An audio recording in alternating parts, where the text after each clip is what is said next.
આજે આપણી સ્થિતિ તમે જુઓ કે કોઈ નવો વૈષ્ણવ આપણા માર્ગમાં આવે, આપણી હવેલીમાં બી આવી જાય કે આપણી બેઠકમાં બી આવી જાય અને પૂછે કે ભાઈ રાજભોગ ક્યારે થવાના છે, તો કોઈ શાંતિથી જવાબ આપનાર નથી. બોલો, એવા તિરસ્કારપૂર્વક ઉદ્ધતાઈપૂર્વક જવાબ આપે કે વૈષ્ણવને મળે દુખાઈ જાય. એટલે તો બોર્ડ લગાવવા પડે છે, ભાઈ મંગળા આટલા વાગે, શૃંગાર આટલા વાગે. અને બીજી વાત તમને કહું, આ અહંકાર કેમ આવી જાય છે આપણને? અહંકારનો મતલબ છે સ્વરૂપની વિસ્મૃતિ. ભક્તિનો મતલબ છે, આશ્રયનો મતલબ છે અહંકાર, અહમ, દાસો અહમ. આપણે આપણા અહંકારને દાસ બનાવી દીધો અને આપણું સ્વરૂપ બદલાવી ગયું. કન્યા મંડપમાં બેઠી બેઠી વિચાર કરે કે મારું તન ધન બધું મારા પતિનું થઈ ગયું, હવે હું તો ખાલી. એવું નથી, અધૂરી વાત છે, એક પક્ષી વાત છે. પણ એ વિચાર કરે કે મારા પતિ જ્યારે મારો થઈ ગયો, એનું નામ, એનું સમૃદ્ધિ, એનો વૈભવ, એ બધું મારું થઈ ગયું કે નહીં? તો જ્યારે બ્રહ્મસંબંધ લઈએ છીએ તો માત્ર આપ નથી કરતા, આખા પ્રભુને આપણે પોતાના બનાવી લઈએ છીએ. એ કેમ ભૂલીએ? જ્યારે બ્રહ્મસંબંધ લઈએ છીએ, સમર્પણ કરીએ છીએ તો પ્રભુ આપણા બની જાય છે, એ શ્રીજી આપણા બની જાય છે. અને રહી વાત, જેમ બાબાએ કહ્યું કે, અને ગાયત્રી ભાષામાં બી આવે, જે સ્વરૂપમાં તમારી આસક્તિ હોય, ભર્ગો દેવસ્ય ધીમહિ યો યો ન પ્રચોદયાત તત્સવિતુર્વરેણ્યમ. અહીંયા વરણ થાય છે, જે લગ્નમાં વર કન્યાનું ને કન્યા વરનું જે વરણ કરે એટલે અપનાવે, એમ ઠાકોરજી તો ભક્તનું વરણ કરે છે. એ વાત તો સાચી, પણ પુષ્ટિમાં ભક્ત પણ પ્રભુનું વર્ણન કરે છે કે આ સ્વરૂપ નહીં, મને આ સ્વરૂપે આપ અનુભવ કરાવો, આ સ્વરૂપે રસદાન કરો, આ સ્વરૂપે મને આલિંગન કરો, આ સ્વરૂપે મને લીલામાં લઈ જાઓ. એવા ભક્તની સેવા છે. હવે વિચાર કરો તો દરેક જગ્યાએ મોટા ભાગે તો શ્રીનાથજીની સેવા આપણે કરીએ છીએ કે લાલણની કરીએ, બધા સ્વરૂપો ક્યાંથી લાવીએ? પ્રશ્ન થાય કે ન થાય? એનો જવાબ એટલો છે કે શ્રીજી નાથજી સર્વદા સરભાવેના ભજનીયો વૃજાધિપ. આ સ્વરૂપ એવું છે, જેવી તમારી ભાવના હોય એવું સ્વરૂપ તમને દેખાય. અને બીજી વાત કે મંગળામાં બાળ સ્વરૂપ હોય, ધીરે ધીરે શૃંગાર આપો ત્યારે શૃંગાર રસનું દાન થાય. ધીરે ધીરે તમે ગ્વાલમાં લઈ જાઓ તો છોકરો મોટો થાય ને ગ્વાળીઓ બનતો ગાવે કેમ જરાવી શીખી જાય. અને ધીરે ધીરે રાજભોગ આવે એટલે સંપૂર્ણ એ રાજા ધીરાજ બની જાય. અને ઉત્થાપન થાય એટલે પાછું એને યાદ આવે કે હવે સેનમાં જવું છે.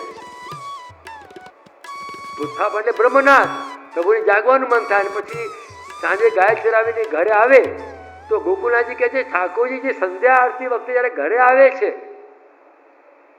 તો અમે લોકો બ્રાહ્મણો અર્ઘ આપીએ છીએ સંધ્યામાં સૂર્યને, એટલા માટે ખાલી સૂર્યની સ્તુતિ કરવા માટે નહીં, હે સૂર્યદેવ બહુ થયું, બહુ તપ્યા, હવે તમે તમારે ઘેરે પધારો ને અમારા કનૈયાને લાલાને આવવા દો.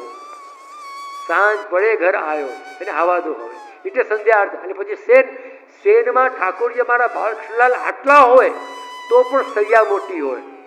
તમારા ઠાકોરજી આટલા હોય તો સૈયા તો સભરે આટલી મોટી ના હોય તો આટલી તો હોય ને, આટલી તો ના જ હોય સૈયા કોઈના વેસ્ટર્ન ત્યાં મેં આટલી સૈયા જોઈ નથી, આટલી તો જોઈએ છે.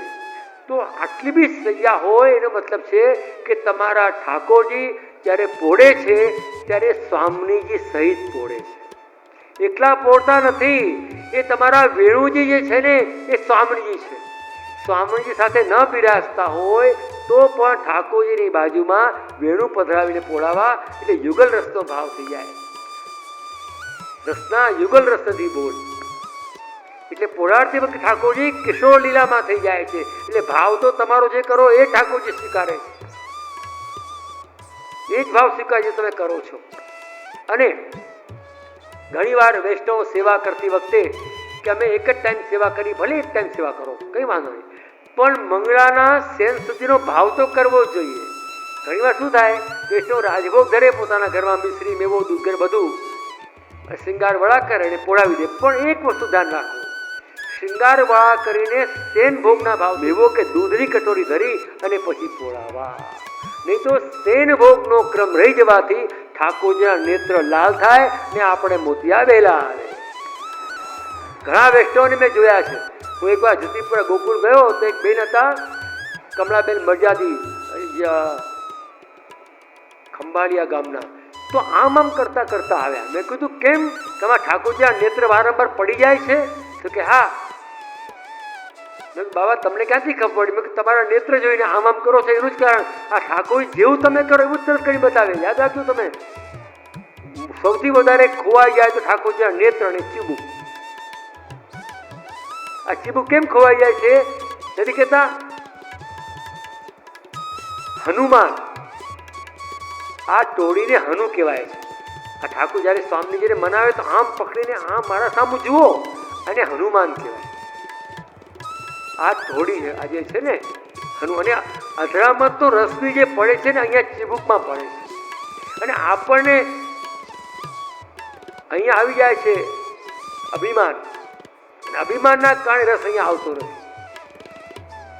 એટલે આપણે ઠાકોરજીની સેવામાં પણ પોળાડતી વખતે વેણુ ધરવા, અને જ્યારે શૃંગારવડા કરીને જલ્દીથી પોળાવતા પહેલા પણ એક મિશ્રી ધરો કે મેવો ધરો કે દૂધની કટોર ધરો, પણ ઠાકોરજીને શેરની ભાવનાથી પોળાડીને જ ધરવું જોઈએ. જે કરતા હશે બધા પણ જાણે અજાણે રહી ગયું હોય તો દરેક વૈષ્ણવ શૃંગાર વળ્યા પછી શેરની ભાવનાથી પોળાવવા જોઈએ. કે ઠાકોરજી ઘર ઘર મેં દિવાળી મેરે ઘર મેં અંધેરા થઈ જાય. ઠાકોરજીએ પછી કહીએ દિવાળી જોઈ જ ના આવો ઠાકોરજીએ તો. કેમ? ઠાકોરજી તો જાગ્યા રહે, અને દિવાળીના દિવસો આવે તો પણ ઠાકોરજીને માટે દીપ માલિકાના ભાવથી 4 દીપ પ્રગટાવીને, સારા કપડાં પહેરીને, દંડવત કરીને, કંઈ પણ માનભોગ ત્યાં ધરીને બહાર જવું જોઈએ. કે ઠાકોરજી દિવાળી તો મનાવે આપણી સાથે. દુનિયાભરને આપણે દિવાળીમાં નવા નવા કપડાં પહેરીને આમ કરીને આમ કરે. ઘણા લોકો નવા નવા પહેરે તો વધારે આમ કરે. કે મારી દ્રષ્ટિ બહુ શુદ્ધ દ્રષ્ટિ છે, પણ દેખાય શું કરું? શ્રીનાથજીનો દાસ છું એટલે સૌંદર્ય બોધ તો નસ નસમાં અમારા તમારામાં ભર્યું છે. વલ્લભીયમાં સૌંદર્ય બોધ ના હોય તો શ્રીનાથજીની કલાનિધિ કહેવાય જ નહીં. સૌંદર્ય બોધ તો હોવો જોઈએ કે નહીં? હે, વ્યક્તિ ભલે ગળો થાય પણ રસિકતા ના જાય. અને જે ભક્તો ઠાકોરજીની સેવા કરે છે, જે મધુરાષ્ટકનો પાઠ કરે, સરસ્વતીનો પાઠ કરે, એ રસિકા જ હોય. હું કહું તમને, એટલે આપણે પણ ઠાકોરજીને શેનભોગ ધરીને પોળાવવા. અને બીજું, ઘણી વાર આવા પ્રશ્ન આવે કે બીજાના ઠાકોરજી, બેના ઠાકોરજી, વેવાઈના ઠાકોરજી આપણા ઘરમાં પધાર્યા હોય તો જે અમે સાથે ભોગ ધરી દઈએ છીએ. હું તમને જાહેર કોઈ આજ્ઞા રૂપમાં નથી આપતો, તો મારો પોતાનો એક ભાવ એવો છે કે મારો કોઈ પ્રેમી ભક્ત આવે છે, જ્યારે સ્નેહી ભક્ત, ત્યારે એને કહું છું કોઈ પણ ઠાકોરજી પધારે એનો સત્કારથી, આપણે સન્માનથી પધરાવા બાજુમાં, પણ ભોગ એને અલગ ધરવો. આપણા ઠાકોર જોડે એને ભોગ ધરવો નહીં.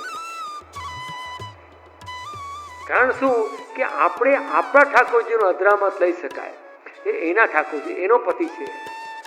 એટલે જુદું ધરવું. ભલે વસ્તુ એક જ બનાવો પણ એક સાથે બે ધરવા નહીં. કારણ તમે જુઓ કે તમે આપણા ઘરમાં નાનું બાળક હોય, બીજું આવી ગયું હોય તો એક સાથે બાળક ન બી જમે, એમ કે મને બીજા વાટકામાં આપો, એવું એટલું નહીં ખાવું.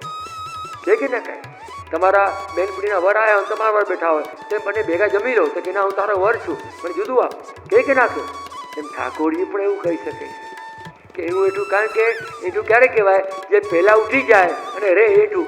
તમારામાંથી બેના ભગવાન કયા વહેલા આજુ આરોગ્ય શીખવા પડે આપણને. ડિસ્કશન તો મિશ્રી હોય કે દૂધ, બે કટોરી અલગ અલગ ધરવી. હું મારા જે સ્નેહીઓ છે એને આ પ્રકારે સલાહ આપું છું. આજ્ઞા તો તમે તમારા ગુરુદેવથી પૂછો, યા પોતાને મનને જ ગુરુ માનતા હો તો મનને જ થાય એમ કરો. પરંતુ રીત આ છે કે આપણા ઠાકોરજીનો અધરામત આપણે લેવાય. આ પુષ્ટિ માર્ગની રીત બતાવું છું. આ વર્તમાન કહેવાતા પુષ્ટિ માર્ગની રીત મારે જાણવી નથી, સાંભળવી નથી. પણ પુષ્ટિ ભક્તિ માર્ગ જેને આપણે કહીએ છીએ, જે માર્ગથી આપણે સંબંધિત છીએ, એ મૂળ વાત કરવા માંગુ છું. કારણ કે એ મૂળ વાત કહેવાય છે. કાઠી સાસ રૂચિ નહીં આવે, સુર ખવૈયા ઘીકો, મિલવો નૈના નીકો નીકો. અહીંયા અહંકાર જે આવી જાય છે, વિમોડેશું. અને શું થાય છે કે મોટા મોટા પંડિતોમાં, મોટા મોટા ભગવતીઓમાં, મોટા મોટા જાણકારોમાં અભિમાન, અહંકાર. આ અહંકાર શું થાય કે હું પણ આવવાથી આપણા બધા કરેલા સત્કર્મો જતા રહે.